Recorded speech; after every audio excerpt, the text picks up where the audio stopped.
Philadelphia Eagles are 13-3 and on a red-hot streak right now since coming off their Week 5 bye with an 11-1 record. Part of their formula, of course, is MVP candidate Saquon Barkley, who was on pace to break the regular season rushing record set by Eric Dickerson in 1984. This Eagles offense has definitely operated at a high level, but everyone knows their defense is what got them here. During this streak, they've held 10 out of the 11 teams they played under 20 points. Overall, the Eagles' defense is allowing an NFL low, 280 yards per game, and they also led the league in fewest passing yards allowed, fewest first downs allowed, and fewest yards per play. They've shut down offenses like the Los Angeles Rams, the Cincinnati Bengals, and even the Baltimore Ravens led by two-time MVP Lamar Jackson. You hear about the big names like Jalen Carter and Darius Slay, or even guys that have taken a step up this season like Zach Bond, but today I want to shine a light on rookie cornerback Quinyon Mitchell. Coming out of Toledo, Mitchell was a savvy three-year starter who had a great career in college. He led the nation in passes defended in 2022 with 25, with a second-team All-American selection and first-team All-MAC. He followed this up by earning first-team in the MAC again and getting a first-team All-American nod, becoming the second player in Toledo's history to do so. He displayed excellent ball skills and the versatility to be able to play in a man or zone-heavy scheme at the next level. Mitchell's draft stock really skyrocketed once he participated in the Reese's Senior Bowl,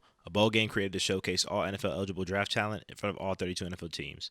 Throughout this week, Mitchell dominated in one-on-ones and caught the eye of many teams. And he cleared up all question marks about him in the NFL Combine. He measured in at 6 foot 195 pounds, which is the prototypical build for an NFL cornerback, and followed that with excellent numbers. He clocked in with a 4.33 40-yard dash and a 38-inch vertical, exceeding many scouts' expectations for him.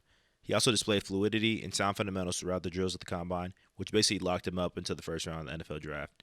Mitchell was the first cornerback taken in the draft, being selected 22nd overall to the Eagles, and as soon as he got to Philly, he made an instant impact. Mitchell's been having a stellar rookie season, and as of right now, he's one of the favorites to win Defensive Rookie of the Year.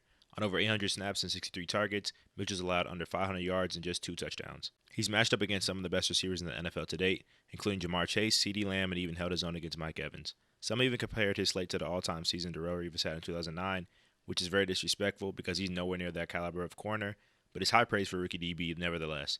He's even gotten his own nickname known amongst Philly fans, Quinyonamo. The Eagles primarily run a cover 3 scheme with man-match principles, and they mix in a good amount of cover 1 and 4, which is a perfect fit for Mitchell and his skill set.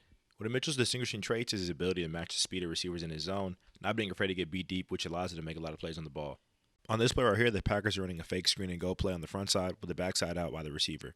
The Eagles in a 2-high shell disguising their cover 3 look, and Quinyon plays this route perfectly. He tumbles his pedal, opens when he feels his cushion being broken while reading the QB's drop. He identifies the 3-step, which means a quick developing route is coming, and he makes a great play on the ball for the PBU. On this particular play, the Eagles are in cover 3 versus a cover 3 beater by the Ravens. The Ravens have a clear out by Tylan Wallace that's built to buy the corner and safety on that side, vacating this deep over by Zay Flowers for a big gain. Mitchell does a great job here of seeing that he has no work in his third, and the fact that the corner on the other side is occupied by the deeper route, and he runs all the way across the field with Zay Flowers, undercutting the route for almost an interception. This is an all-pro play made by a rookie, and it just shows how good of an upside Mitchell has as his own corner.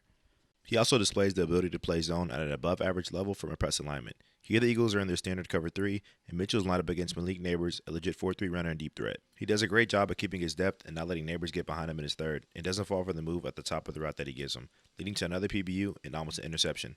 As a man-to-man corner, Quinyon is at his best in off-man, being able to read the QB and make plays on the ball. He has good enough speed to not bail out of his reach step and trust his technique. He does a great job recognizing the 3-step on a consistent basis. The only part he's missing is finishing these plays with turnovers, which will come with time. A byproduct of Mitchell's aggressiveness and off-man is the fact that he's susceptible to double moves, and it's probably the route he struggles dealing with the most in man coverage.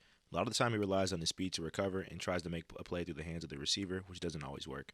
The biggest issue with his off-man to me can be summed up in this one play. He's lined up versus Ted McLaurin, a premier outside receiver one-on-one, and McLaurin does a great job here, stemming inside to attack Mitchell's leverage and getting on his toes vertically to press the issue and makes a great grab for the touchdown. The problem with Mitchell's technique this particular play is his internal clock. At DB, when you're playing off-man, you go through these 3 progressions: your read steps, pedaling and keeping your leverage, and then opening on time to finish.